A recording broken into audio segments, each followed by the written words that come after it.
Aku rela merantau untuk membantu suamiku. Dia malah seenaknya membawa wanita lain ke rumah. Halo Bunda, semoga Bunda semuanya dalam keadaan sehat dan bahagia ya. Sebelum masuk ke ceritanya, jangan lupa like, komen dan subscribe channel ini ya. Selamat menonton. Angin sore bertiup pelan, membawa aroma tanah basah setelah hujan singkat yang mengguyur siang tadi. Aku berdiri di ambang pintu rumah kecil kami, menatap ke dalam kamar tempat Mas Aris terbaring lemah. Napasnya terdengar berat, meskipun ia berusaha menyembunyikannya setiap kali aku mendekat. Cahaya matahari yang tersisa menerobos melalui celah jendela, menerangi wajahnya yang kini pucat, jauh berbeda dari lelaki kuat yang dulu selalu bekerja keras untuk keluarga kecil kami. Hatiku terasa berat. Sejak dokter menyarankan agar Mas Aris tidak lagi bekerja terlalu keras, aku tahu bahwa beban keluarga kini berpindah ke pundakku. Aku telah berulang kali meyakinkan diriku bahwa aku sanggup, bahwa aku bisa menggantikan perannya sebagai pencari nafkah. Meskipun jauh di lubuk hati, aku takut. Takut gagal. Takut mengecewakannya. Takut jika suatu hari nanti aku tak sanggup menjalani semua ini.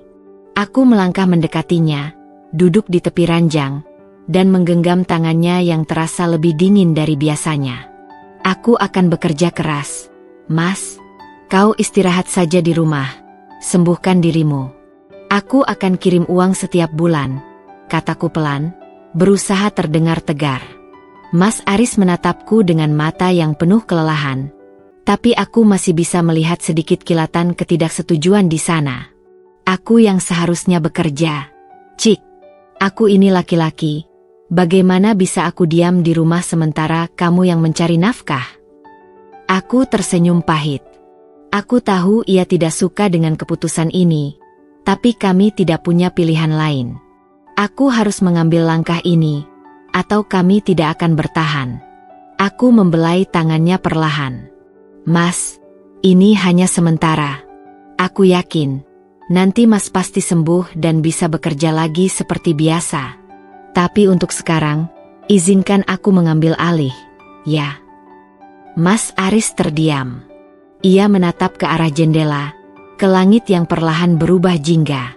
Aku bisa melihat pertarungan batin di matanya, antara ego sebagai seorang pria dan kenyataan bahwa tubuhnya tak lagi mampu memikul beban. Aku berharap ia mengerti bahwa semua ini kulakukan bukan untuk merendahkannya, melainkan demi kami berdua. Setelah beberapa saat, ia menghela napas panjang, seolah akhirnya menyerah pada keadaan. Baiklah, tapi jangan terlalu keras pada dirimu sendiri, ya.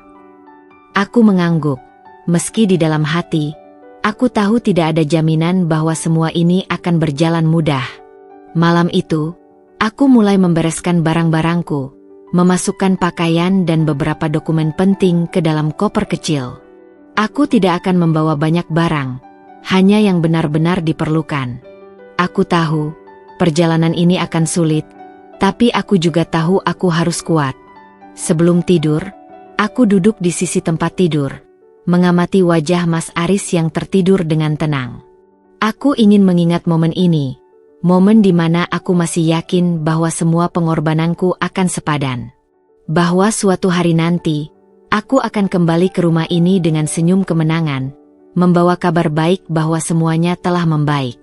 Aku menggenggam tangannya sekali lagi, berbisik pelan, "Tunggu aku, Mas. Aku pasti akan kembali." Dan malam itu, aku memejamkan mata dengan harapan bahwa keputusan ini adalah awal dari sesuatu yang baik. Tanpa sedikit pun menyadari bahwa pengorbananku ini akan membawaku pada luka yang tak pernah kubayangkan sebelumnya. Kereta yang kutumpangi bergerak perlahan meninggalkan stasiun, membawa serta langkah awal dari perjalanan yang belum pernah kubayangkan sebelumnya. Aku duduk di dekat jendela, memandangi lanskap kota yang semakin lama semakin menghilang dari pandangan.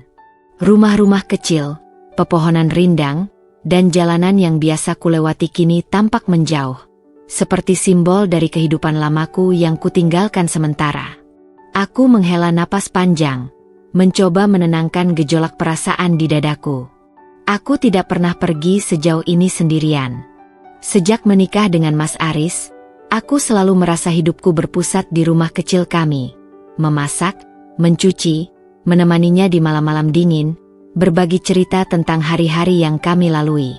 Kini, aku berada di perjalanan menuju kota lain, sebuah tempat yang asing bagiku, untuk mencari nafkah demi kami berdua. Rasanya seperti dilempar ke dunia yang benar-benar baru, tanpa tahu apakah aku bisa bertahan atau tidak. Pikiranku terus melayang pada Mas Aris. Aku berharap ia baik-baik saja di rumah, meski aku tahu keadaannya masih belum pulih sepenuhnya. Sebelum berangkat tadi pagi, aku sudah memastikan bahwa ia memiliki cukup persediaan makanan, obat-obatan, dan uang untuk beberapa minggu ke depan. Aku bahkan sudah menitipkan pesan pada Bu Sari, tetangga kami yang baik hati, agar sesekali menjenguknya. Tapi tetap saja, meninggalkannya dalam keadaan sakit membuat hatiku terasa berat. Setelah beberapa jam perjalanan, akhirnya aku tiba di kota tujuan. Langit sudah mulai gelap ketika aku keluar dari stasiun dengan koper kecil di tangan. Udara di kota ini terasa lebih panas dibandingkan kampung halamanku, dan lampu-lampu jalan yang terang benderang memberi kesan bahwa kota ini tidak pernah benar-benar tidur. Aku menarik napas dalam-dalam, mencoba menyesuaikan diri dengan suasana baru ini. Aku menuju sebuah kos sederhana yang sudah kuhubungi sebelumnya. Kamar yang kusewa kecil dan sederhana. Hanya ada sebuah kasur, lemari kecil, dan meja di sudut ruangan. Tapi aku tidak keberatan. Ini akan menjadi tempat tinggalku selama aku berjuang di kota ini. Aku meletakkan koper di lantai, duduk di tepi kasur, lalu mengeluarkan ponselku. Aku menekan nomor Mas Aris dengan sedikit ragu. Jantungku berdebar saat menunggu panggilanku dijawab. Tak lama kemudian, suara seraknya terdengar dari seberang. "Halo, Cik." Aku tersenyum tipis, merasa sedikit lega mendengar suaranya. "Mas, aku sudah sampai. Kosnya lumayan nyaman, nggak terlalu besar, tapi cukup buatku." Ada jeda sejenak sebelum ia menjawab. "Syukurlah. Jangan lupa makan, ya. Jangan sampai terlalu capek." Aku menggigit bibirku, menahan emosi yang tiba-tiba muncul. Aku tahu, ini pasti juga berat baginya. "Iya, Mas. Mas juga jangan lupa minum obat. Kalau ada apa-apa, telepon aku, ya." "Iya, Cik. Jaga diri baik-baik." Setelah menutup telepon, aku menatap layar ponselku lama. Rasa rindu sudah mulai menyelinap, padahal aku baru saja tiba. Aku menarik napas dalam-dalam, mencoba menguatkan diri. Aku tidak boleh larut dalam perasaan ini. Aku datang ke sini untuk bekerja, untuk mencari nafkah. Aku harus tetap fokus.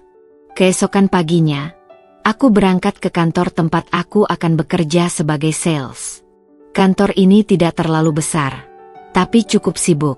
Aku bertemu dengan supervisor yang kemudian mengenalkanku pada pekerjaan yang akan kulakukan. Tugas utamaku adalah menawarkan produk-produk perusahaan kepada calon pelanggan, baik secara langsung maupun melalui telepon. Aku harus bisa membujuk mereka agar tertarik membeli, dan tentu saja, mencapai target penjualan setiap bulan. Hari pertama berjalan dengan cukup berat. Aku harus belajar banyak hal baru, cara berbicara dengan pelanggan, teknik pemasaran, hingga menghadapi penolakan yang datang bertubi-tubi. Aku tidak pernah menyangka bahwa pekerjaan ini akan sesulit ini. Beberapa pelanggan bahkan menutup telepon sebelum aku sempat menyelesaikan kalimat pertamaku. Saat istirahat siang, aku duduk sendirian di kantin kecil di dekat kantor, menatap makanan di hadapanku tanpa nafsu makan. Aku merasa lelah, baik secara fisik maupun mental. Rasanya ingin menyerah, ingin pulang saja ke rumah, tapi aku tahu aku tidak boleh lemah. Aku harus bertahan, demi Mas Aris, demi kehidupan kami. Setelah bekerja seharian, aku kembali ke kos dengan tubuh yang terasa remuk. Aku melempar tubuh ke kasur, menatap langit-langit sambil mengingat hari yang baru saja kulalui. Aku merasa gagal, tapi aku tidak ingin menyerah begitu saja. Aku harus belajar lebih baik, harus menjadi lebih kuat. Malam itu, aku kembali menelepon Mas Aris. Aku ingin mendengar suaranya, ingin merasa bahwa perjuanganku ini tidak sia-sia. "Mas, hari ini berat sekali," kataku dengan suara lelah. Mas Aris tertawa kecil di seberang sana. "Namanya juga kerja, Cik. Semua pasti berat di awal. Tapi aku yakin kamu pasti bisa." Aku tersenyum, merasa sedikit lebih tenang. "Iya, Mas. Aku akan coba lebih baik lagi besok." Aku menutup telepon dengan hati yang sedikit lebih ringan. Aku tahu ini baru awal, tapi aku juga tahu aku tidak boleh menyerah. Aku harus terus berjuang, demi orang yang kucintai, demi kehidupan yang lebih baik. Aku menarik napas dalam-dalam, lalu memejamkan mata. Besok adalah hari baru, dan aku harus siap menghadapinya. Bulan demi bulan berlalu sejak aku pertama kali menginjakkan kaki di kota ini. Aku mulai terbiasa dengan ritme pekerjaan sebagai sales, meskipun tetap saja menghadapi banyak tantangan. Setiap hari, aku harus menemui pelanggan, menawarkan produk, dan berusaha mencapai target yang diberikan perusahaan. Terkadang, aku berhasil menutup penjualan dan mendapatkan komisi tambahan, tapi lebih sering aku harus menghadapi penolakan yang membuat semangatku nyaris runtuh. Namun, setiap kali aku merasa ingin menyerah, aku selalu mengingat tujuan utamaku, Mas Aris. Aku datang ke kota ini untuknya, untuk memastikan bahwa dia bisa beristirahat dengan tenang tanpa perlu memikirkan beban keuangan. Setiap bulan, aku mengirimkan sebagian besar gajiku ke rekeningnya. Aku tidak pernah mengeluh, meskipun itu berarti aku sendiri harus hidup dengan sangat sederhana. Awalnya, setiap kali aku meneleponnya, Mas Aris selalu terdengar hangat, penuh perhatian, dan menanyakan kabarku dengan antusias. Ia sering mengatakan bahwa ia merindukanku, bahwa rumah terasa sepi tanpaku. Hal itu membuatku merasa sedikit lebih tenang, meskipun rindu yang menggerogoti hatiku semakin hari semakin menyakitkan. Namun, entah sejak kapan, percakapan kami mulai berubah. Mas Aris tidak lagi sehangat dulu. Setiap kali aku menelepon, ia terdengar terburu-buru, seolah ingin segera mengakhiri panggilan. Kadang-kadang, ketika aku menghubunginya di malam hari, teleponku tidak dijawab, dan baru keesokan harinya ia mengirim pesan singkat, "Maaf, Cik, ketiduran." Aku mencoba memahami. Mungkin ia benar-benar lelah, mungkin kesehatannya masih belum membaik, atau mungkin ia hanya sedang tidak ingin banyak bicara. Namun, semakin hari, perasaanku semakin tidak nyaman. Suaranya sering terdengar aneh, seperti orang yang sedang menyembunyikan sesuatu. Aku mulai bertanya-tanya, apakah ada yang terjadi di rumah? Suatu malam, aku kembali meneleponnya setelah seharian bekerja. Kali ini, aku benar-benar merindukannya dan ingin mendengar suaranya lebih lama. Namun, begitu telepon diangkat, suara bising terdengar dari seberang. Suara orang-orang tertawa, denting gelas, dan suara musik samar-samar masuk ke telingaku. "Mas, kamu di mana?" tanyaku, berusaha terdengar tenang. Mas Aris terdiam sejenak sebelum menjawab, "Di rumah, Cik." Aku mengerutkan kening. "Kok ramai?" Kedengarannya seperti ada banyak orang. "Oh, tadi ada teman yang main sebentar," jawabnya singkat. Aku ingin bertanya lebih lanjut, tapi ia buru-buru menutup pembicaraan. "Aku ngantuk, Cik. Besok kita ngobrol lagi, ya." Aku menatap layar ponselku setelah panggilan terputus. Perasaan gelisah mulai merayapi dadaku. Aku tidak ingin berpikir yang macam-macam, tapi firasatku mengatakan ada sesuatu yang tidak beres. Sejak kapan Mas Aris punya kebiasaan mengundang teman-temannya ke rumah? Bukankah selama ini ia selalu mengeluh tidak enak badan dan lebih banyak beristirahat? Malam itu, aku tidak bisa tidur. Aku mencoba meyakinkan diriku bahwa aku hanya terlalu lelah dan paranoid. Tapi semakin aku mencoba menepis perasaan itu, semakin kuat rasa curiga itu tumbuh. Hari-hari berikutnya, aku mencoba menelepon lebih sering. Tetapi respons Mas Aris semakin aneh. Kadang ia tidak mengangkat telepon. Kadang ia hanya membalas pesanku dengan singkat. Suatu hari, ketika aku meneleponnya di siang hari, teleponnya malah dalam keadaan tidak aktif. Aku mulai bertanya-tanya, apakah ia baik-baik saja? Aku menghubungi Bu Sari, tetangga yang sering kujadikan tempat bertanya tentang keadaan Mas Aris. Bu, bagaimana kabar Mas Aris? Dia baik-baik saja, kan? Tanyaku, mencoba terdengar santai. Dari seberang telepon, Bu Sari terdengar sedikit ragu sebelum menjawab. Mas Aris?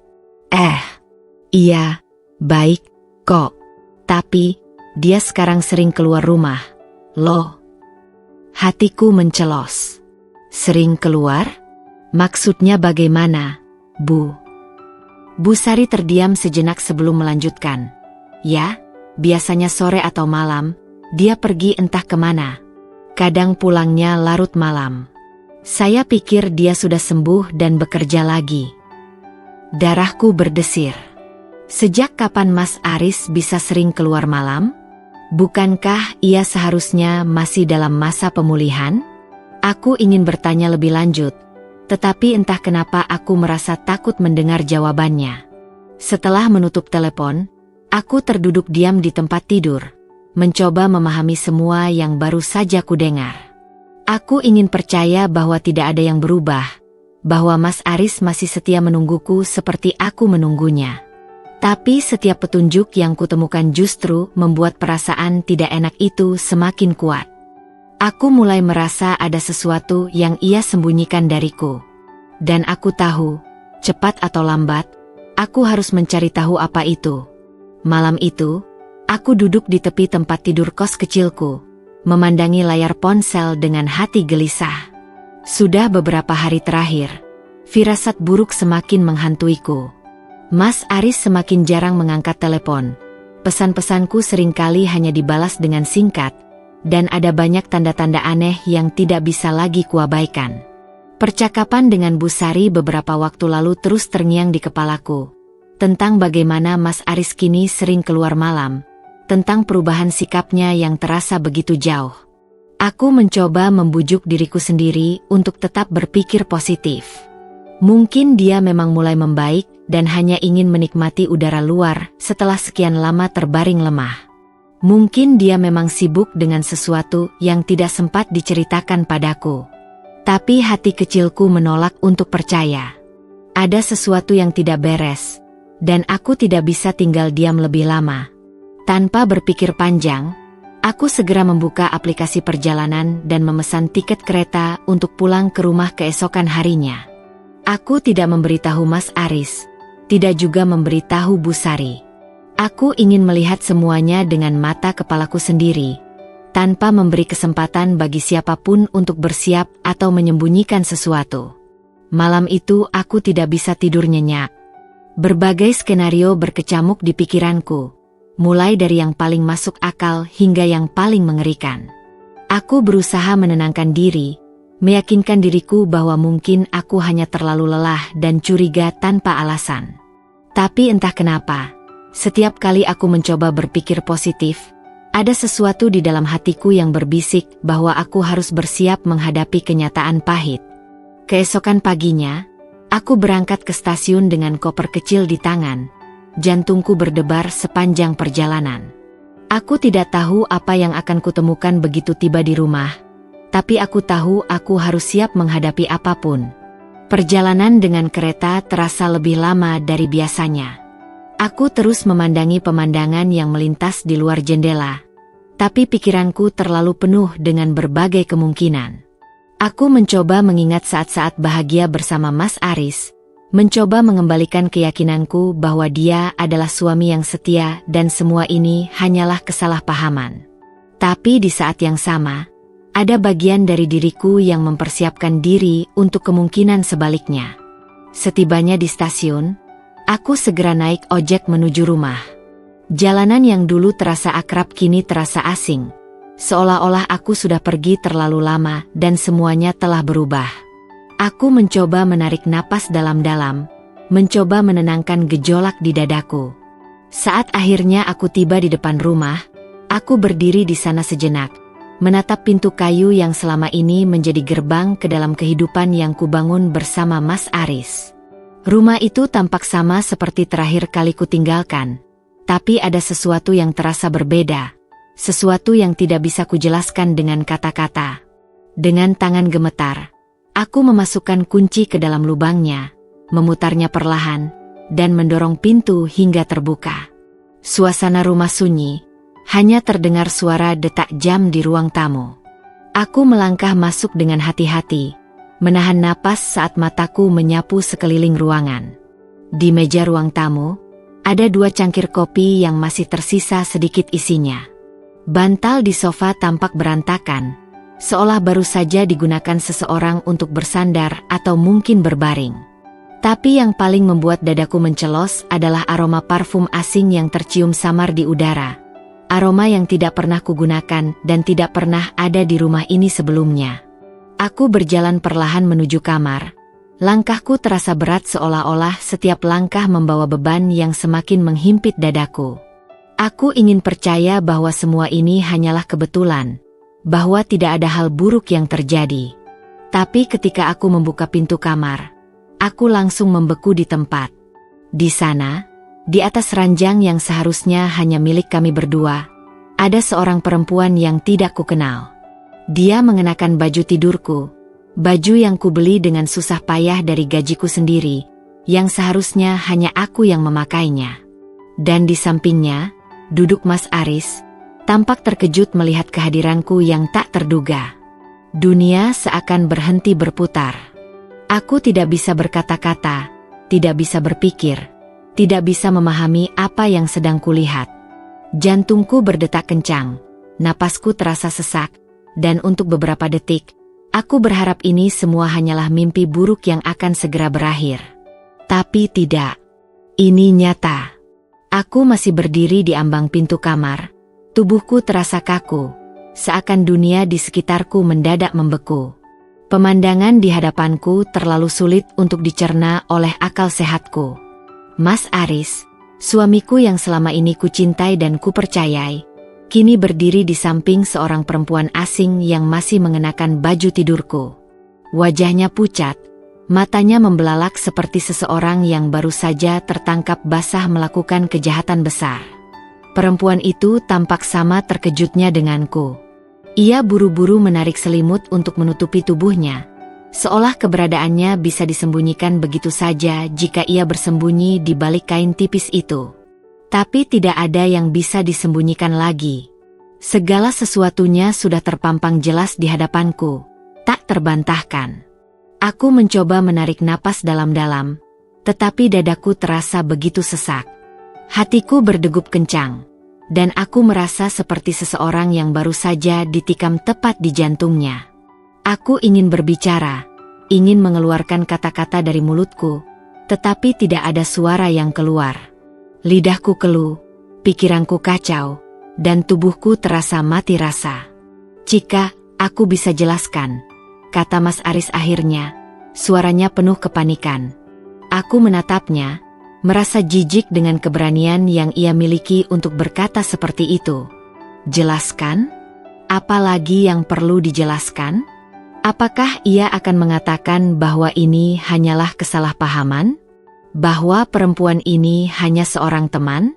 Bahwa ia tidak melakukan hal yang selama ini sudah jelas-jelas terjadi di depan mataku? Aku tertawa kecil, bukan karena lucu, tetapi karena rasa sakit yang luar biasa telah membuatku kehilangan kemampuan untuk menangis. Aku menggelengkan kepala, mencoba memahami bagaimana mungkin aku telah begitu bodoh selama ini. Aku meninggalkan rumah, bekerja siang dan malam, membanting tulang demi menghidupi suami yang katanya sakit, tetapi inilah balasan yang kuterima. "Siapa dia?" tanyaku akhirnya. Suaraku terdengar lebih tenang daripada yang aku rasakan di dalam dada. Mas Aris menatapku, matanya berkaca-kaca.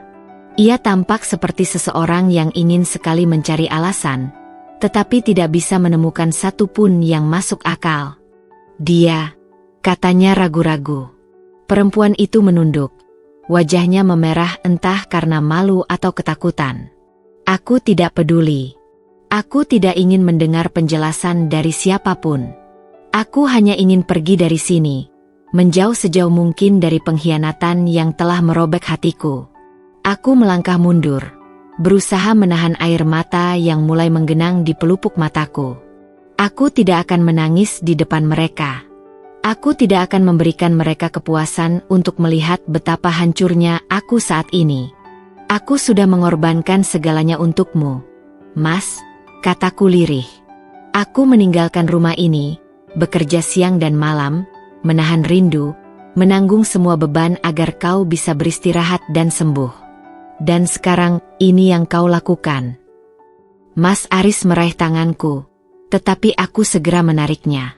Sentuhannya kini terasa menjijikkan, seperti duri yang menancap di kulitku. Cik, aku hilaf, katanya dengan suara memohon. Aku tidak bermaksud menyakitimu. Aku merasa kesepian, Cik. Kesepian? Jadi, saat aku bertarung dengan kerasnya dunia luar, saat aku berjuang memastikan bahwa ia bisa tetap hidup dengan nyaman, ia malah sibuk mencari penghiburan di dalam rumah yang aku biayai? Aku menggelengkan kepala. Mendengar alasan itu hanya membuatku semakin muak. Tidak ada alasan yang bisa membenarkan pengkhianatan. Tidak ada. Perempuan itu akhirnya angkat bicara. Maaf, Mbak, saya tidak tahu kalau... Aku menatapnya tajam, membuatnya langsung terdiam. Aku tidak butuh permintaan maaf darinya. Aku tidak peduli dengan siapa dia atau bagaimana caranya ia masuk ke dalam kehidupanku. Yang aku pedulikan hanyalah kenyataan bahwa aku telah dikhianati oleh orang yang paling aku percaya. Tanpa berkata apa-apa lagi, aku berbalik dan berjalan keluar kamar. Aku bisa mendengar Mas Aris memanggil namaku, tetapi aku tidak peduli. Aku berjalan menuju lemari, menarik koper dari dalamnya, lalu mulai memasukkan beberapa pakaianku dengan gerakan cepat. Tanganku gemetar, bukan karena takut, tetapi karena amarah yang begitu besar bercampur dengan rasa sakit yang menyesakan. Mas Aris mencoba menghentikanku. Cik, tolong jangan pergi. Kita bisa bicarakan ini.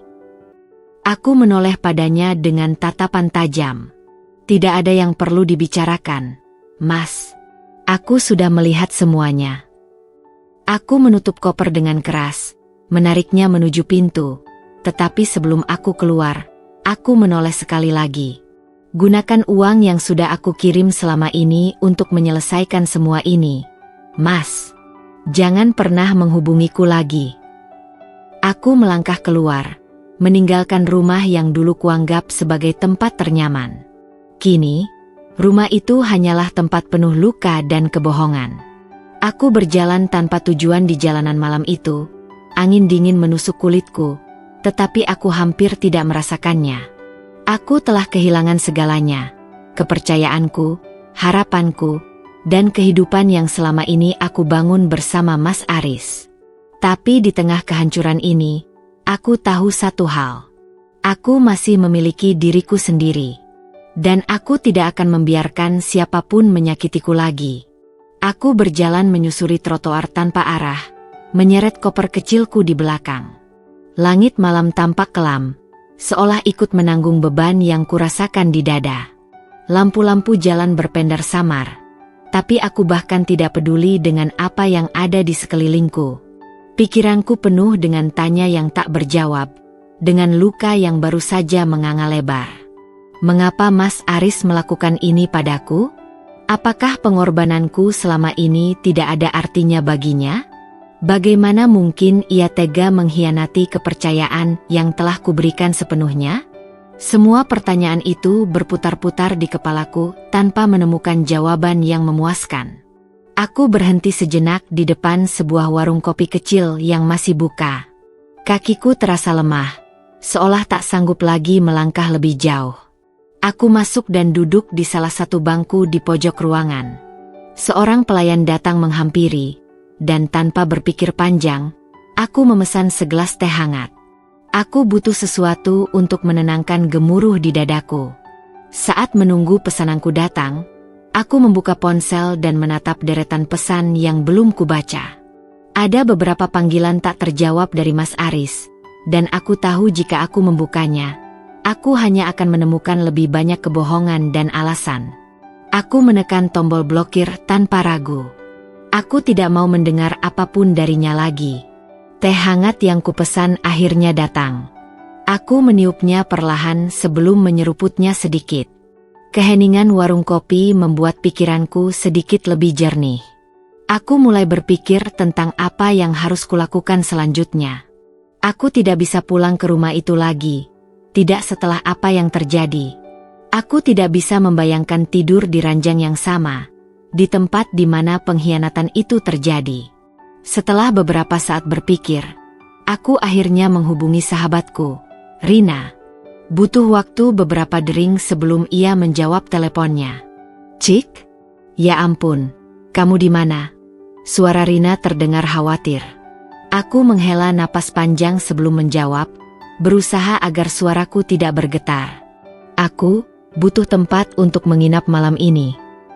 Rina tidak bertanya lebih jauh. "Datang saja ke rumahku. Aku tunggu."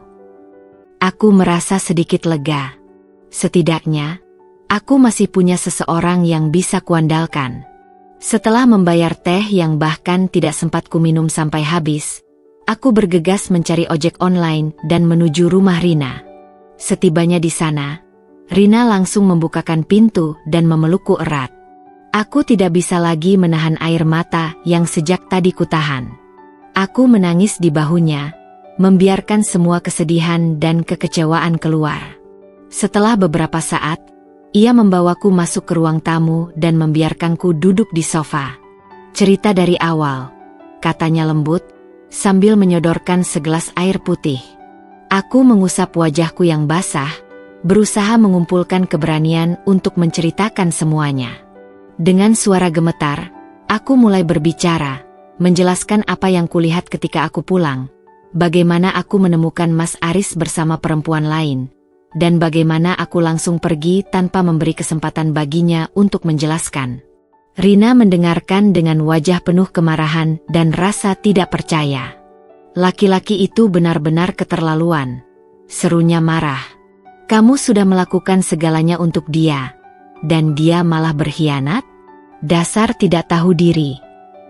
Aku mengangguk, meskipun hatiku masih dipenuhi keraguan. "Aku tidak mengerti, Rina. Aku pikir dia mencintaiku. Aku pikir dia butuh aku. Tapi ternyata aku hanya menjadi orang bodoh yang percaya bahwa pengorbananku berarti sesuatu untuknya." Rina menggenggam tanganku erat. "Cika, kamu bukan orang bodoh. Kamu hanya terlalu baik. Terlalu percaya pada orang yang tidak pantas mendapatkan kepercayaanmu." Aku menatap Rina dengan mata yang masih basah. Kata-katanya menusuk hatiku, tapi aku tahu ia benar. Aku terlalu percaya, terlalu banyak memberi, tanpa memastikan apakah orang yang menerimanya benar-benar pantas untuk itu. Malam itu, aku tidur di kamar tamu rumah Rina. Tapi meskipun tubuhku lelah, pikiranku tidak bisa berhenti berputar. Aku terbaring menatap langit-langit, bertanya-tanya bagaimana hidupku bisa berubah secepat ini. Kemarin aku masih seorang istri yang setia, seorang perempuan yang bekerja keras demi suaminya. Tapi hari ini, aku hanyalah seseorang yang ditinggalkan, dikhianati, dan kehilangan rumah yang dulu menjadi tempat berlindungku. Namun, di tengah semua luka ini, ada satu hal yang mulai terasa jelas dalam benakku. Aku tidak bisa kembali. Aku tidak bisa membiarkan diriku terjebak dalam lingkaran pengkhianatan ini. Aku harus menemukan jalan keluar, harus mencari kehidupan baru yang tidak lagi dipenuhi dengan air mata dan pengorbanan sia-sia. Aku menutup mata, mencoba menenangkan diri. Untuk pertama kalinya sejak aku menemukan Mas Aris dengan perempuan itu, Aku mulai menyadari bahwa meskipun aku tidak tahu apa yang akan terjadi selanjutnya, aku harus percaya bahwa aku akan baik-baik saja. Aku harus baik-baik saja. Pagi itu, aku terbangun dengan mata sembab dan kepala yang berat. Malam tadi aku hampir tidak bisa tidur. Pikiranku terus dipenuhi oleh bayangan kejadian yang terjadi di rumah. Pengkhianatan Mas Aris, perempuan asing itu, dan semua pengorbananku yang terasa sia-sia membuat hatiku sesak. Aku mencoba meyakinkan diri bahwa semua ini hanya mimpi buruk, tapi kenyataan tetaplah kenyataan. Tidak peduli seberapa keras aku ingin mengingkarinya, semua sudah terjadi. Aku duduk di tepi ranjang, menatap koper kecil yang kubawa tadi malam ke rumah Rina. Itu saja yang kupunya sekarang. Semua barang lain yang masih tertinggal di rumah, rasanya bukan lagi milikku. Aku tidak ingin kembali untuk mengambilnya. Bahkan, membayangkan melewati ambang pintu rumah itu saja sudah cukup membuat perutku mual. Suara ketukan pintu membuyarkan lamunanku. "Cik, kamu sudah bangun?" Suara Rina terdengar lembut dari balik pintu. Aku menarik napas dalam-dalam sebelum menjawab. "Iya, aku bangun." Rina masuk dengan secangkir kopi di tangannya. Ia duduk di sebelahku di tepi ranjang dan menyerahkan kopi itu padaku. Aku menerimanya dengan senyum tipis yang terasa begitu lemah. "Apa yang akan kamu lakukan sekarang?" tanyanya pelan, tidak ingin menekan, tapi aku tahu ia ingin memastikan aku punya rencana. Aku menghela napas panjang, menatap keluar jendela. Matahari pagi bersinar lembut, kontras dengan perasaanku yang masih gelap. Aku tidak bisa terus-terusan di sini. Aku harus bergerak, harus melakukan sesuatu. "Aku akan pergi, Rin," kataku akhirnya. "Aku tidak bisa tinggal di kota ini lebih lama. Aku butuh awal yang baru." Rina mengangguk pelan, seolah sudah menduga bahwa ini akan menjadi keputusanku. "Kemana?" "Aku belum tahu," jawabku jujur. "Mungkin aku akan kembali bekerja di kota, kembali ke kos kecilku, dan memulai lagi semuanya sendirian." Rina menatapku dengan sorot prihatin. "Kamu yakin tidak ingin beristirahat dulu? Jangan membuat keputusan terburu-buru hanya karena kamu sedang marah atau terluka." Aku tersenyum pahit. "Rin, aku nggak bisa menahan luka ini. Aku sudah cukup beristirahat dalam ilusi bahwa pernikahanku masih bisa diselamatkan. Sekarang, aku ingin bergerak maju." Rina terdiam, lalu meraih tanganku dan menggenggamnya erat. "Kalau itu keputusanmu, aku akan mendukungmu. Tapi ingat, kamu selalu punya tempat di sini. Jangan pernah merasa sendirian." Kata-katanya membuat hatiku sedikit lebih hangat. Setidaknya, aku masih punya seseorang yang peduli padaku. Aku menghabiskan hari itu dengan mencari pekerjaan di kota lain. Aku tidak bisa kembali ke pekerjaanku sebelumnya sebagai sales, karena aku tidak ingin mengambil risiko bertemu dengan Mas Aris lagi. Aku butuh tempat baru, lingkungan baru, dan kehidupan yang benar-benar baru. Setelah beberapa jam mencari lowongan kerja online, aku menemukan satu pekerjaan yang cocok. Sebuah perusahaan retail di kota lain sedang mencari staf pemasaran. Aku langsung mengirimkan lamaranku. Menjelang sore, aku menerima pesan dari nomor yang tidak dikenal. Aku tahu siapa itu bahkan sebelum membacanya. "Cika, tolong angkat teleponku. Aku tahu aku salah, tapi aku ingin bicara. Kumohon." Aku menatap layar ponselku dengan ekspresi kosong. Aku bisa saja membalas, bisa saja memberinya kesempatan untuk menjelaskan. Tapi untuk apa? Aku sudah melihat semuanya dengan mata kepalaku sendiri. Tidak ada yang perlu dijelaskan. Tanpa berpikir panjang, aku menghapus pesan itu dan memblokir nomor tersebut. Malamnya, aku dan Rina duduk di teras rumahnya, menikmati angin sejuk yang berhembus perlahan. Aku merasa sedikit lebih tenang. Meskipun rasa sakit itu masih ada, masih berdenyut di dadaku setiap kali aku mengingat semuanya. "Kamu akan berangkat kapan?" tanya Rina. "Secepatnya," jawabku. Aku akan mencari tempat tinggal sementara di kota itu dan memulai dari awal. Rina mengangguk. Aku bangga padamu, Cik. Kamu kuat. Tidak semua orang bisa langsung bangkit setelah dikhianati seperti ini. Aku tersenyum lemah. Aku tidak merasa kuat. Aku hanya merasa tidak punya pilihan lain selain bertahan. Jika aku tetap diam di tempat, tetap berharap pada seseorang yang sudah jelas tidak menghargai aku, maka aku akan semakin tenggelam dalam luka ini. Dan aku tidak mau itu terjadi. Keesokan harinya, saat aku sedang merapikan barang-barangku di rumah Rina, ponselku kembali bergetar. Kali ini, bukan dari Mas Aris, tapi dari seseorang yang tidak kuduga, ibu mertuaku. Aku ragu untuk mengangkatnya. Aku menyayangi beliau, dan aku tahu beliau juga menyayangiku. Tapi aku juga tidak tahu apakah beliau akan memihakku atau membela anaknya. Setelah beberapa saat, aku akhirnya memutuskan untuk mengangkat telepon itu. Cika. Ibu baru dengar kabarnya. Suara ibu terdengar sedih. Ibu tidak tahu harus berkata apa. Ibu sangat kecewa dengan Aris. Aku menggigit bibir bawahku, berusaha menahan tangis. Ibu tidak perlu merasa bersalah. Ini bukan salah ibu. Ibu ingin kamu tahu. Ibu selalu menganggap kamu seperti anak sendiri. Apapun yang kamu putuskan, ibu mendukungmu. Air mata yang sejak tadi kutahan akhirnya jatuh juga. Kata-kata ibu membuatku merasa sedikit lebih ringan. Setidaknya, tidak semua orang di keluarganya membelanya tanpa melihat kesalahannya.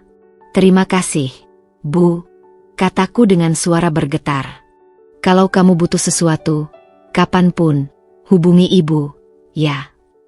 Aku mengangguk, meskipun beliau tidak bisa melihatnya. Iya, Bu. Setelah menutup telepon, aku menarik napas panjang. Luka itu masih ada, tapi setidaknya, aku tahu bahwa aku tidak benar-benar sendirian. Aku duduk di sebuah ruangan yang terasa dingin dan asing. Di depanku, seorang pengacara tengah menjelaskan prosedur perceraian dengan suara tenang dan profesional. Aku mencoba mendengarkan, tapi pikiranku terus melayang ke masa lalu, ke pernikahan yang pernah kuanggap suci, ke janji-janji yang dulu kami ucapkan dengan penuh keyakinan. Siapa sangka, hari ini aku akan duduk di sini, mengajukan gugatan cerai kepada lelaki yang pernah kucintai sepenuh hati? Pengacara itu, Pak Haris, menatapku dengan penuh pengertian. Bu Cika, saya mengerti ini bukan keputusan yang mudah. Tapi dari cerita yang Anda sampaikan, saya rasa perceraian adalah jalan terbaik. Aku menghela napas panjang. Saya tidak ingin menyesali keputusan ini, Pak. Saya hanya ingin ini segera selesai. Pak Haris mengangguk, lalu mulai mengetik sesuatu di laptopnya. Baik. Berdasarkan bukti yang Anda miliki, foto, riwayat transfer uang, dan kesaksian yang bisa kita kumpulkan, kasus ini cukup kuat. Persidangan kemungkinan besar akan berjalan tanpa hambatan. Aku mengangguk pelan. Aku telah mengumpulkan cukup bukti untuk menunjukkan bahwa Mas Aris telah mengkhianatiku. Pesan-pesan dari nomor tak dikenal, mutasi rekening yang menunjukkan pengeluaran mencurigakan, hingga kesaksian beberapa tetangga yang pernah melihat perempuan itu keluar masuk rumahku saat aku sedang bekerja di luar kota. Semua itu sudah cukup untuk membuktikan bahwa ia tidak setia. Namun, meski semua bukti itu ada, hatiku tetap terasa berat. Aku tidak pernah membayangkan harus mengakhiri pernikahanku dengan cara seperti ini. Aku pernah membayangkan kami akan tumbuh tua bersama, melewati masa-masa sulit dengan saling mendukung. Tapi kenyataan telah membuktikan bahwa tidak semua janji bisa ditepati, tidak semua cinta bisa bertahan selamanya. Beberapa hari kemudian, aku menerima panggilan dari Mas Aris. Aku tidak berniat mengangkatnya, tetapi entah mengapa, jariku bergerak sendiri untuk menekan tombol hijau di layar ponsel. Cika, suara Mas Aris terdengar berat di seberang sana. Aku dengar kamu sudah mengajukan gugatan cerai. Aku menutup mata sejenak, berusaha menenangkan diri. Iya. Apa kita tidak bisa membicarakannya dulu? Tanyanya, suaranya terdengar memohon. Aku tahu aku salah. Aku menyesal. Aku tersenyum pahit. Mas, kalau aku tidak pulang secara mendadak hari itu, apakah Mas akan mengaku? Apakah Mas akan menyesal jika aku tidak tahu? Tidak ada jawaban. Hanya ada keheningan yang panjang. Aku melanjutkan, Mas bukan menyesal karena menyakitiku. Mas hanya menyesal karena ketahuan. Aku bisa mendengar napasnya yang berat dari seberang telepon. Cika, aku butuh kamu. Kata-katanya membuatku tertawa kecil. Tetapi bukan karena aku terhibur. Lebih karena aku tidak percaya betapa ironisnya semua ini. Mas butuh aku? Setelah menghabiskan uang yang kukirim untuk perempuan lain? Setelah membiarkan aku bekerja mati-matian sementara Mas bersenang-senang di rumah? Aku sudah memutuskan hubungan dengannya. Cik, aku bersumpah. Aku sadar aku bodoh. Aku salah. Cukup, Mas, potongku tegas.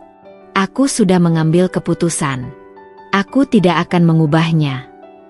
Aku mendengar suara beratnya menghela napas panjang. Kemudian, dengan suara pelan, ia berkata, "Baiklah, kalau itu yang kamu mau." Aku menutup telepon tanpa berkata apa-apa lagi. Aku tidak ingin mendengar alasan atau permintaan maafnya. Semua sudah terlambat. Hari persidangan pun tiba. Aku duduk di ruang sidang dengan tangan yang gemetar, berusaha tetap kuat. Mas Aris duduk di seberangku. Wajahnya tampak lebih kurus dan lelah. Aku bisa melihat bahwa ia ingin berbicara denganku, tapi aku tidak memberinya kesempatan. Ketika hakim membacakan keputusan perceraian kami, aku merasa ada sesuatu yang patah di dalam diriku. Ini adalah akhir dari sebuah kisah, akhir dari sesuatu yang pernah begitu berharga bagiku. Tetapi di saat yang sama, aku juga merasa lega. Ini adalah awal baru, kesempatan untuk membangun hidupku sendiri, tanpa harus mengorbankan kebahagiaanku demi seseorang yang tidak pantas mendapatkannya. Setelah sidang selesai, Mas Aris menghampiriku di luar ruang sidang. "Cika," panggilnya. Aku menoleh, tapi tidak berkata apa-apa. "Aku harap kamu bahagia," katanya dengan suara serak. Aku menatapnya sejenak, lalu tersenyum kecil. "Aku juga berharap Mas menemukan apa yang Mas cari." Tanpa berkata apa-apa lagi, aku berbalik dan melangkah pergi. Aku tidak ingin melihat ke belakang lagi. Aku tidak ingin membawa beban masa lalu bersamaku. Hari itu, aku meninggalkan pengadilan dengan langkah ringan. Perceraian bukanlah sesuatu yang pernah aku inginkan, tapi aku tahu ini adalah keputusan terbaik. Aku telah mengorbankan cukup banyak untuk seseorang yang tidak menghargai pengorbananku. Sekarang, saatnya aku mengutamakan diriku sendiri. Esok harinya, aku sudah berdiri di depan terminal, koperku di samping. Aku melihat kembali ke belakang untuk terakhir kalinya. Kota ini telah memberiku kenangan manis dan pahit, tetapi sekarang, aku siap meninggalkannya.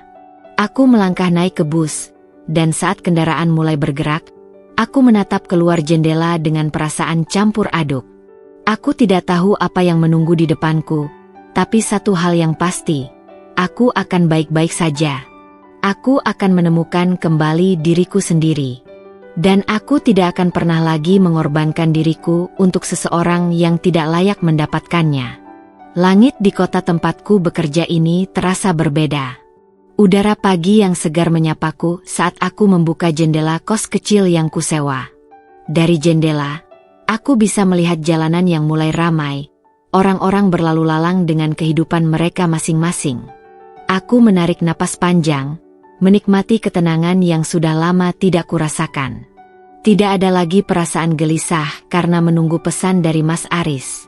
Tidak ada lagi kecemasan tentang bagaimana aku akan menghadapi pengkhianatannya.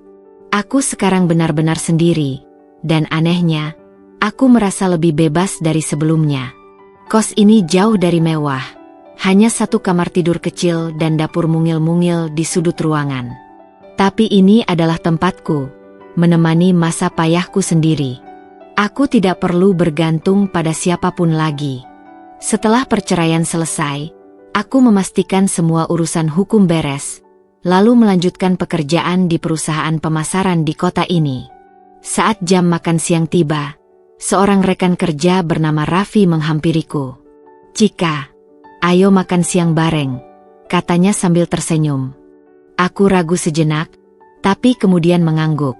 Aku memang harus mulai membuka diri.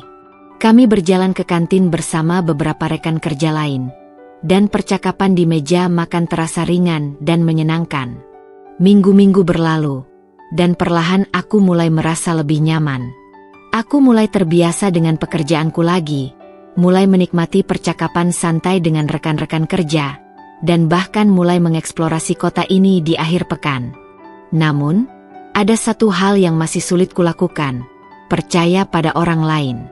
Setiap kali ada seseorang yang bersikap terlalu baik padaku, pikiranku otomatis bertanya-tanya, apakah mereka benar-benar tulus?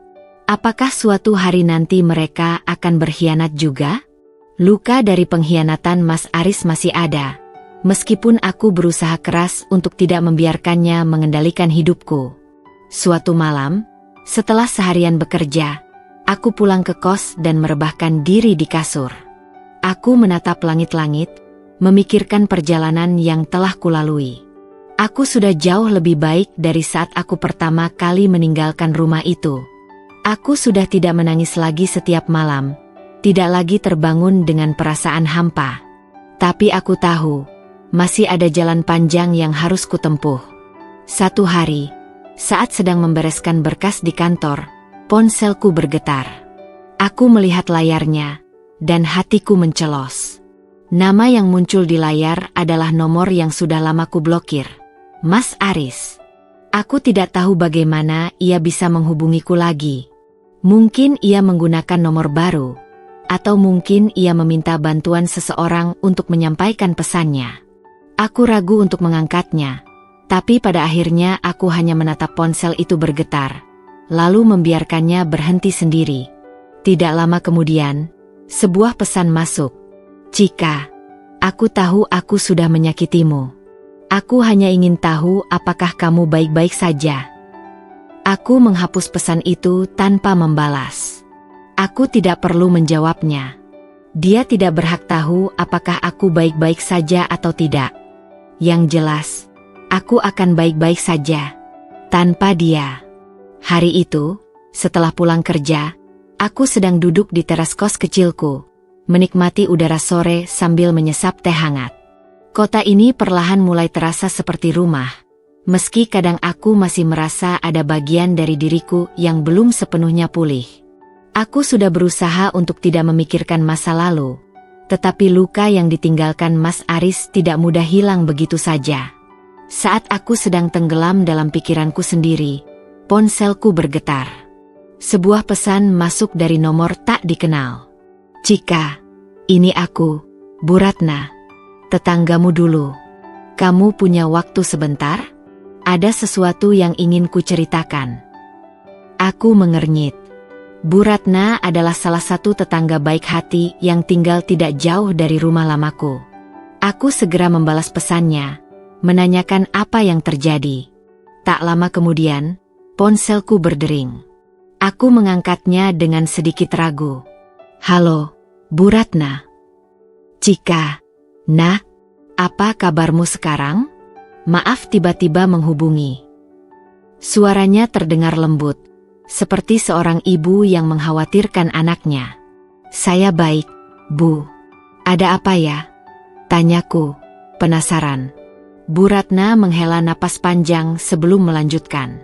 "Mas Aris, dia sudah tidak seperti dulu lagi, nak. Setelah kamu pergi, kehidupannya benar-benar berubah. Perempuan itu, yang dulu bersamanya, ternyata hanya memanfaatkan dia. Setelah uangmu habis, dia meninggalkan Mas Aris begitu saja." Aku terdiam, tidak tahu harus merespons bagaimana. Setelah itu, Keadaan Mas Aris semakin buruk, lanjut Bu Ratna. Dia kehilangan banyak hal. Beberapa bulan setelah perceraian kalian, dia mulai terlilit hutang. Rupanya, selama ini dia menggunakan sebagian uang yang kamu kirim untuk memenuhi gaya hidup mewah perempuan itu. Tapi begitu uang habis, mereka mulai meminjam ke sana-sini. Dan akhirnya, ya, kau tahu sendiri, hutang selalu datang dengan konsekuensi. Aku mengerutkan kening. Maksudnya, Bu? Beberapa bulan lalu, ada debt collector yang datang ke rumah.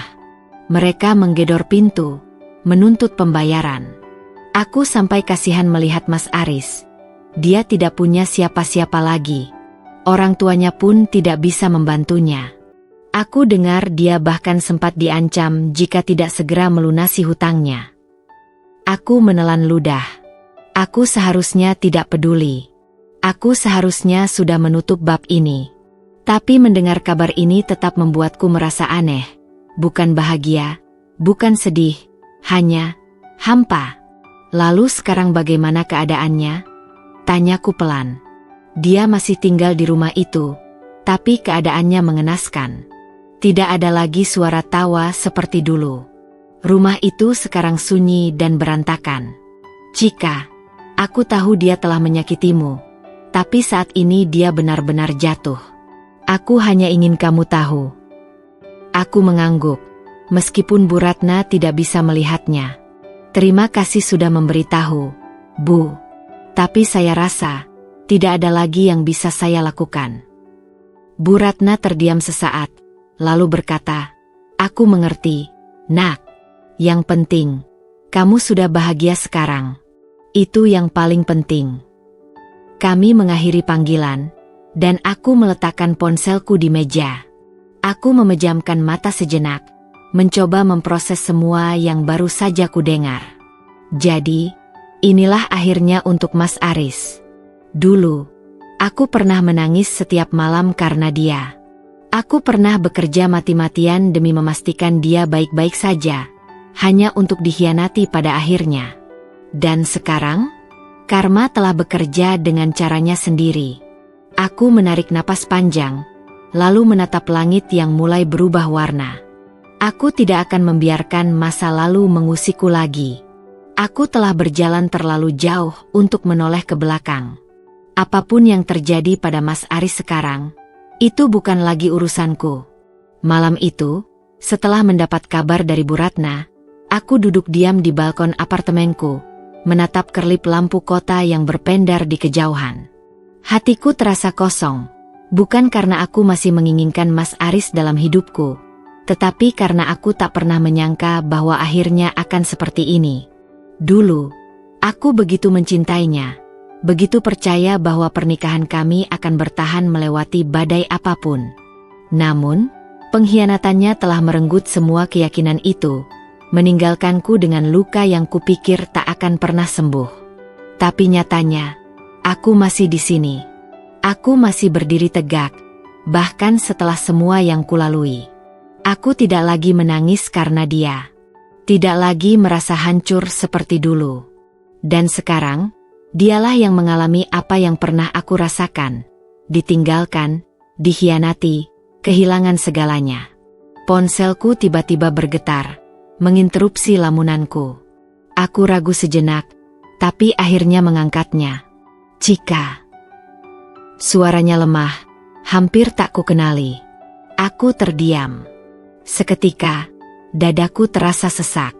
Suara itu hanya mengingatkanku pada luka yang kuterima. Kenapa, Mas? Tanyaku. Suaraku terdengar lebih tegas dari yang kuduga. Dia terdiam beberapa saat sebelum akhirnya berkata, Aku tidak tahu harus bicara dengan siapa lagi. Aku mengepalkan tanganku di atas pangkuan. Mas punya banyak teman. Bukankah mereka yang selalu ada saat Mas bersenang-senang dulu? Dia tertawa kecil, tapi tanpa kebahagiaan di dalamnya. Tidak ada yang tersisa, Cika. Mereka pergi, semuanya.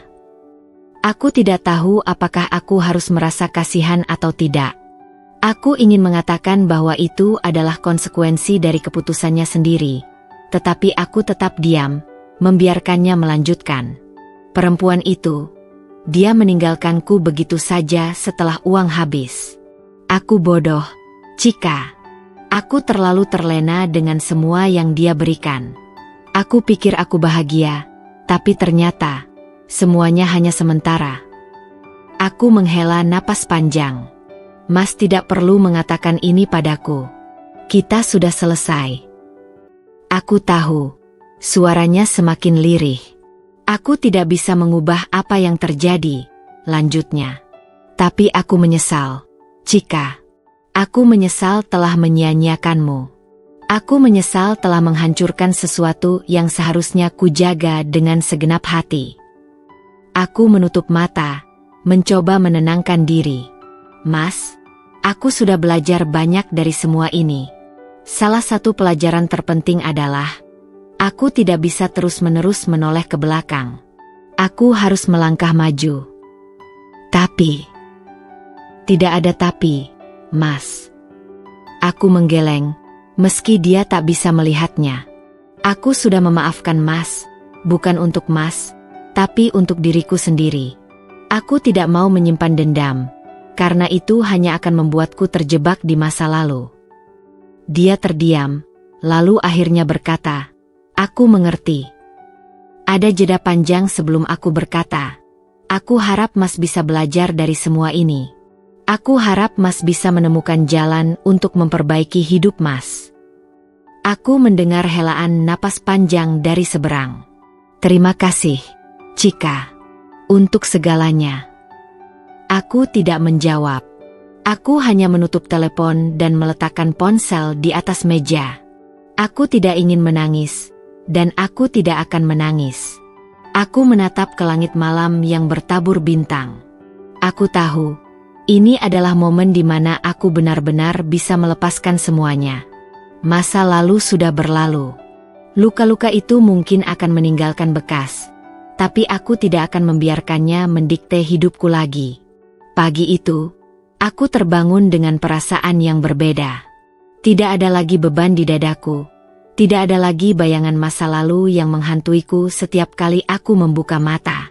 Aku berjalan ke jendela kos kecilku, membiarkan sinar matahari pagi menyentuh wajahku. Udara segar menyusup ke dalam paru-paruku, mengisi tubuhku dengan energi baru. Untuk pertama kalinya dalam waktu yang lama, aku merasa ringan, seolah semua beban yang selama ini kupikul akhirnya terangkat. Aku mengambil cangkir kopi dan duduk di kursi dekat teras. Dari sini, aku bisa melihat orang-orang berlalu lalang di trotoar, menjalani hidup mereka masing-masing. Aku tersenyum kecil. Hidup terus berjalan, dan aku juga harus melangkah maju. Tidak ada gunanya terus-menerus mengingat kepedihan masa lalu. Aku telah melewatinya. Aku telah membuktikan bahwa aku bisa berdiri sendiri, tanpa bergantung pada siapapun. Di tempat kerja, aku mulai merasa lebih percaya diri. Aku tidak lagi hanya bekerja untuk bertahan hidup, tapi aku benar-benar menikmati pekerjaanku. Aku menyusun strategi pemasaran, menghadiri rapat, dan bahkan mulai berani mengungkapkan pendapatku di depan rekan-rekan kerja. Salah satu manajerku, Pak Budi, mulai memperhatikan kinerjaku dan sering memberiku tanggung jawab lebih besar. Chika, kamu punya potensi besar, katanya suatu hari saat kami sedang berdiskusi tentang sebuah proyek. Jika kamu terus bekerja dengan baik seperti ini, aku yakin kamu bisa naik jabatan dalam waktu dekat. Aku tersenyum. Mendengar pujian itu membuatku semakin yakin bahwa aku telah membuat keputusan yang tepat dengan meninggalkan masa lalu. Aku tidak lagi perempuan yang dulu, yang hanya bekerja demi menyenangkan seseorang yang tidak menghargai pengorbananku. Aku bekerja untuk diriku sendiri, untuk masa depanku. Di luar pekerjaan, aku juga mulai membuka diri terhadap hal-hal baru. Aku bergabung dengan komunitas perempuan yang mendukung sesama dalam membangun karir dan kehidupan pribadi. Setiap minggunya, kami berkumpul untuk berbagi cerita, berbicara tentang pengalaman hidup, dan saling menyemangati. Di komunitas ini, aku bertemu banyak perempuan hebat, mereka yang pernah jatuh, tetapi bangkit kembali dengan lebih kuat. Salah satunya adalah Rini, seorang ibu tunggal yang berhasil membangun bisnis kecilnya setelah pernikahannya gagal. Kita semua pernah merasa hancur, katanya padaku suatu hari saat kami duduk bersama setelah acara komunitas. Tapi yang penting bukan bagaimana kita jatuh, melainkan bagaimana kita bangkit setelahnya. Aku mengangguk. Kata-katanya benar-benar masuk ke dalam hatiku. Aku pernah jatuh, pernah merasa bahwa hidupku tidak akan pernah sama lagi. Tapi sekarang, aku tahu bahwa aku masih bisa membangun kembali kebahagiaanku. Suatu sore, aku berjalan-jalan sendirian di taman dekat kosku. Melihat anak-anak bermain, pasangan duduk di bangku taman, dan orang-orang yang berolahraga membuatku menyadari betapa luasnya dunia ini. Aku telah menghabiskan begitu banyak waktu terperangkap dalam kesedihan dan kemarahan. Padahal di luar sana, ada begitu banyak hal yang bisa kunikmati. Aku duduk di salah satu bangku taman dan mengeluarkan jurnal kecil yang selalu kubawa. Aku mulai menulis sesuatu yang sudah lama kutinggalkan sejak kehidupanku kacau. Hari ini, aku merasa lebih damai daripada sebelumnya. Aku menyadari bahwa kebahagiaan tidak selalu datang dari orang lain. Kebahagiaan adalah sesuatu yang bisa kubangun sendiri. Aku tidak menyesali apa yang telah terjadi, karena semua itu telah membentukku menjadi perempuan yang lebih kuat. Aku tidak lagi ingin menoleh ke belakang. Aku ingin melihat ke depan, ke masa depan yang penuh kemungkinan. Aku menutup jurnalku dan menarik napas dalam-dalam. Aku tidak tahu apa yang akan terjadi besok, tapi aku tahu satu hal. Aku siap untuk menjalani hidupku dengan penuh semangat. Hari itu, aku memutuskan untuk pergi ke pasar tradisional yang tidak jauh dari kosku. Sudah lama aku tidak berbelanja di tempat seperti ini. Biasanya, aku lebih sering membeli kebutuhan sehari-hari di minimarket atau memesan secara online. Namun, pagi itu, ada keinginan aneh untuk kembali merasakan suasana yang dulu sering aku nikmati. Berjalan di antara lapak-lapak sayur segar, mendengar suara para pedagang yang saling berseru menawarkan dagangan mereka, mencium aroma rempah-rempah dan makanan hangat yang dijual di sudut-sudut pasar. Aku mengenakan pakaian santai, kaos putih longgar dan celana jeans, sesuatu yang tidak mencolok di tengah keramaian. Rambutku yang kini lebih panjang daripada dulu kusanggul sederhana, dan aku merasa nyaman dengan tampilan ini. Aku berjalan dari satu lapak ke lapak lain, memilih beberapa bahan makanan untuk persediaan di apartemenku. Saat sedang membayar di salah satu kios sayur, aku tiba-tiba merasakan seseorang memperhatikanku dari kejauhan. Perasaan itu begitu kuat, seperti tatapan yang menembus punggungku.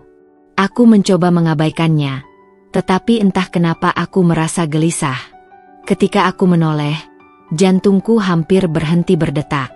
Di seberang jalan kecil dalam pasar itu, berdiri seorang pria yang pernah begitu aku kenal, Mas Aris. Aku terpaku sejenak, memerhatikan sosoknya yang tampak jauh berbeda dari terakhir kali aku melihatnya.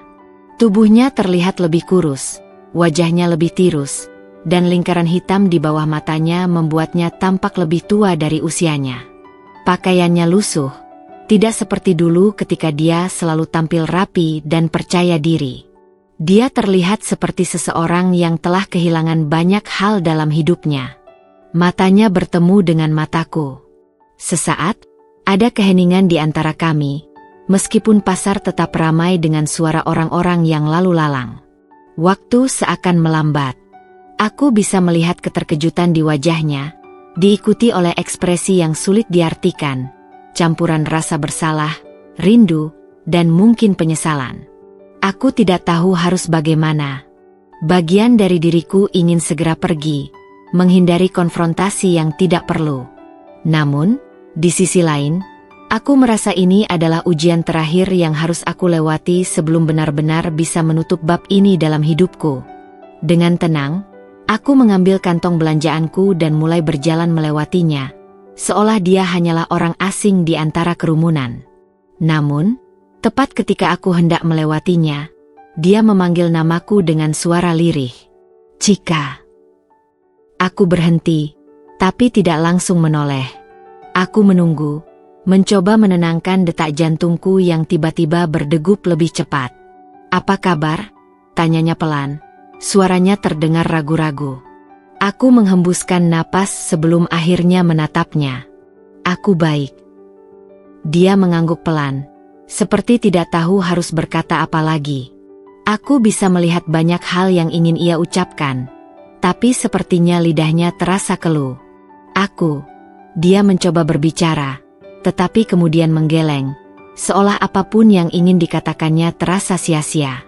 Aku menunggu sebentar, tetapi ketika dia tidak melanjutkan, aku hanya tersenyum kecil dan berkata, "Semoga kamu juga baik-baik saja." Lalu, tanpa menunggu jawabannya, aku melanjutkan langkahku. Aku tidak menoleh lagi. Hatiku terasa aneh setelah pertemuan itu, tapi bukan karena aku masih menyimpan rasa sakit atau amarah. Justru sebaliknya, aku merasa lega. Aku merasa bahwa ini adalah tanda bahwa aku telah benar-benar sembuh. Dulu, jika aku membayangkan bertemu dengan Mas Aris lagi, aku selalu berpikir bahwa aku akan meledak dalam kemarahan atau tenggelam dalam kesedihan. Tapi hari ini, aku hanya merasa netral. Seperti bertemu seseorang yang pernah menjadi bagian dari hidupku, tetapi tidak lagi memiliki tempat di hatiku. Aku tersenyum kecil saat keluar dari pasar, merasakan matahari pagi yang hangat menyentuh kulitku. Aku sudah benar-benar bebas. Sepulang dari pasar, aku duduk di meja makan apartemenku, menatap kantong belanjaan yang baru saja kubawa pulang. Tanganku masih menggenggam segelas teh hangat, uapnya naik perlahan, menghangatkan wajahku yang masih terasa dingin setelah pertemuan tak terduga dengan Mas Aris. Aku memejamkan mata, membiarkan semua perasaan yang tersisa mengendap di dalam hati. Aku tidak lagi marah, tidak juga sedih. Yang tersisa hanyalah perasaan lega yang sulit dijelaskan. Mungkin karena akhirnya, aku bisa melihatnya dalam kondisi yang berbeda, tanpa cinta yang dulu membutakanku, tanpa luka yang dulu mengoyak hatiku. Aku melihatnya sebagai seseorang dari masa laluku, seseorang yang pernah aku cintai, tetapi juga seseorang yang telah aku tinggalkan untuk selamanya. Dulu, aku berpikir bahwa aku akan selamanya terjebak dalam bayang-bayang pengkhianatannya. Aku takut bahwa aku tidak akan pernah bisa mempercayai siapapun lagi, bahwa luka ini akan membentuk dinding tebal yang memisahkanku dari dunia. Tapi ternyata, waktu dan perjalanan hidup memberiku perspektif yang berbeda. Aku menyadari bahwa rasa sakit itu bukan sesuatu yang harus kuhindari, melainkan sesuatu yang harus kuterima dan kupahami. Dari sanalah aku belajar. Aku menyesap tehnya perlahan, membiarkan kehangatannya menyebar di dalam tubuhku. Dalam keheningan pagi itu, aku mulai memikirkan semua yang telah aku lalui. Aku belajar bahwa mencintai seseorang tidak boleh membuatku lupa mencintai diri sendiri. Aku dulu rela berkorban, meninggalkan rumah, bekerja keras, dan mengorbankan kebahagiaanku demi seseorang yang akhirnya mengkhianatiku. Tapi sekarang, aku paham bahwa cinta yang sejati tidak seharusnya menghilangkan jati diri seseorang. Seharusnya, cinta itu saling menguatkan, bukan melemahkan. Aku juga belajar bahwa tidak semua orang yang kita cintai akan tetap berada di sisi kita. Terkadang, orang yang kita pikir akan bersama kita selamanya justru menjadi orang yang harus kita lepaskan. Aku telah berusaha mempertahankan pernikahanku, tapi pada akhirnya, aku menyadari bahwa bertahan dalam hubungan yang tidak sehat hanya akan menyakitiku lebih dalam. Dan yang paling penting, aku belajar bahwa kebahagiaan sejati tidak datang dari orang lain. Kebahagiaan bukan sesuatu yang bisa aku gantungkan pada pasangan, keluarga, atau teman. Kebahagiaan adalah sesuatu yang harus aku bangun sendiri, sesuatu yang datang dari dalam diriku, dari cara aku menerima diri sendiri dan menghargai hidupku. Aku menatap keluar jendela, ke arah langit biru yang cerah. Seperti hidupku sekarang, langit itu luas, penuh kemungkinan, tanpa batas. Aku tidak lagi merasa terkekang oleh masa lalu. Aku bebas. Hari itu, aku berjanji pada diriku sendiri bahwa aku tidak akan pernah lagi membiarkan diriku terjebak dalam hubungan yang tidak sehat. Aku tidak akan lagi mengorbankan kebahagiaanku untuk seseorang yang tidak tahu cara menghargainya. Aku akan terus melangkah maju, membangun hidup yang kuinginkan, tanpa takut lagi melihat ke belakang. Aku tersenyum kecil, merasa lebih kuat dari sebelumnya. Aku tahu, perjalanan hidup masih panjang, tapi satu hal yang pasti, aku sudah siap menghadapi apapun yang ada di depanku. Hari itu, aku berjalan sendirian di sepanjang trotoar kota, membiarkan angin sore mengibarkan ujung rambutku. Langit mulai berubah warna, dari biru cerah menjadi jingga keemasan, seakan alam sedang melukis perasaan damai di hatiku. Aku baru saja pulang dari tempat kerja, tetapi tidak merasa lelah seperti biasanya. Ada sesuatu yang berbeda dalam diriku, sebuah ketenangan yang belum pernah aku rasakan sebelumnya. Dulu, aku pikir kebahagiaan itu datang dari orang lain. Aku mengira bahwa selama aku memiliki seseorang di sisiku, aku akan baik-baik saja. Tapi aku salah. Kebahagiaan sejati ternyata datang dari dalam, dari bagaimana kita mencintai dan menerima diri sendiri. Aku tidak lagi membutuhkan validasi siapapun untuk merasa berharga. Aku cukup. Aku berharga. Dan yang terpenting, aku bahagia. Aku tiba di sebuah kafe kecil yang sering aku kunjungi belakangan ini. Kafe ini bukanlah tempat mewah, tapi suasananya selalu membuatku nyaman. Aku memesan secangkir teh hangat dan duduk di dekat jendela, menikmati pemandangan orang-orang yang berlalu lalang di luar. Aku melihat pasangan yang tertawa bersama, seorang ibu yang menggandeng tangan anaknya, sekelompok teman yang berbagi cerita dengan antusias. Aku menyadari bahwa kebahagiaan itu punya banyak bentuk, tidak selalu tentang hubungan romantis, tapi juga tentang kebersamaan, ketenangan, dan rasa syukur atas hidup yang kita jalani. Saat menyesap tehnya, aku membuka jurnal yang selalu kubawa. Aku mulai menulis, menuangkan isi hatiku tanpa ragu. Aku telah melalui banyak hal dalam hidupku. Aku pernah jatuh, terluka, dikhianati, dan kehilangan. Aku pernah merasa bahwa dunia ini tidak adil, bahwa semua usahaku sia-sia. Tapi kini, aku melihat semuanya dengan cara yang berbeda. Aku menyadari bahwa setiap luka yang pernah aku alami telah membentukku menjadi seseorang yang lebih kuat, lebih bijaksana, dan lebih mencintai diri sendiri. Aku tidak menyesali masa lalu, karena tanpa itu, aku tidak akan menjadi diriku yang sekarang. Aku bahagia. Dan aku tahu, kebahagiaan ini adalah milikku, bukan karena siapapun, tapi karena aku memilih untuk bahagia. Aku menutup jurnal itu dengan senyum kecil. Aku tidak tahu apa yang akan terjadi di masa depan, tetapi aku tidak lagi takut. Aku percaya bahwa selama aku mencintai diriku sendiri dan tetap melangkah maju, aku akan selalu menemukan kebahagiaan di setiap sudut kehidupanku. Saat aku berdiri dan bersiap untuk pergi, aku menyadari sesuatu. Untuk pertama kalinya dalam waktu yang lama, aku tidak lagi merasa sendirian. Aku memiliki diriku sendiri, dan itu sudah cukup. Dengan langkah ringan, aku berjalan keluar dari kafe, meninggalkan masa lalu di belakang, dan menyambut masa depan dengan penuh keyakinan. Aku tahu, hidup ini masih panjang. Akan ada tantangan, akan ada kesedihan, tetapi aku juga tahu bahwa aku sudah cukup kuat untuk menghadapinya. Aku tersenyum. Ini bukan hanya akhir dari cerita lama, tapi juga awal dari perjalanan baru. Dan aku siap untuk menjalaninya, dengan hati yang utuh, dengan kebahagiaan yang sejati.